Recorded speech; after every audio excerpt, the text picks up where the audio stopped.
l'application des meilleures pratiques mondiales et le droit des journalistes, notamment le Parlement des femmes des médias pour le développement en synergie afférence des journalistes politico-parlementaires, le collectif des journalistes et éditeurs du Congo, COJEC ainsi, Alerte RDC, Union des femmes des médias et des réseaux des journalistes anti-coupage, REJAC ainsi, sommes très consternés par la mort tragique de la journaliste Jemimia Diane Mugo de la RTNC1.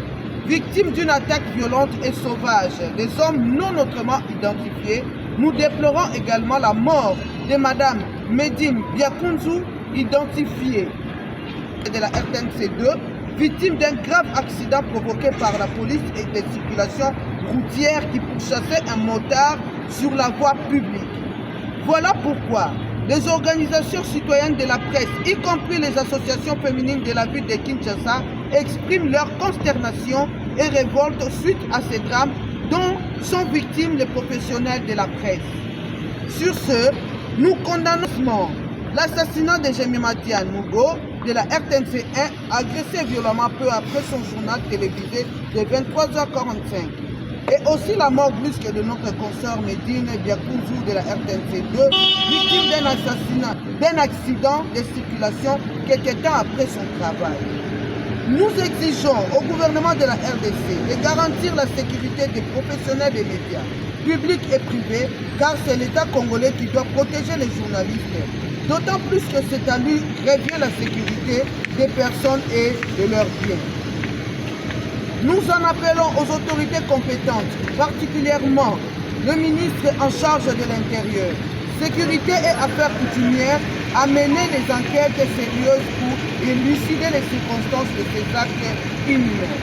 Charge de la justice de s'impliquer totalement pour retrouver et condamner les auteurs intellectuels et matériels de ces crimes odieux. Nouvelle congolaise, à la chaîne nationale congolaise, RTNC, une voix de plus vient de s'éteindre, alors que cela pouvait être évité.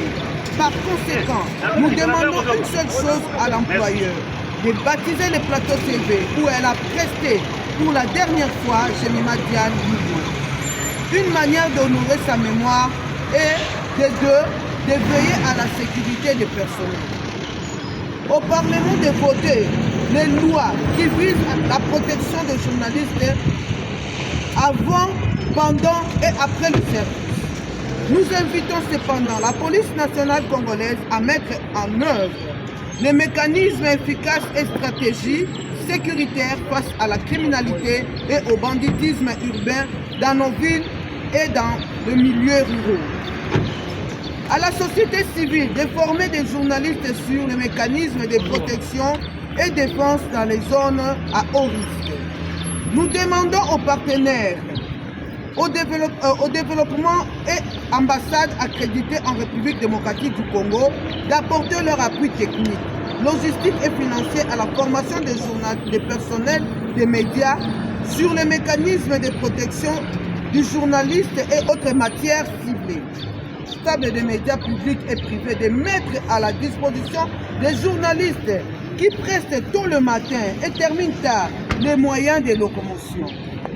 En fait, nous exprimons notre solidarité aux familles éprouvées et à la RTNC qui a perdu des professionnels et surtout des femmes exceptionnelles. Que la terre de nos ancêtres soit douce et légère pour ces femmes vaillantes qui nous quittent à fleur d'âge. Fait à Kinshasa le 9 décembre 2024. Merci.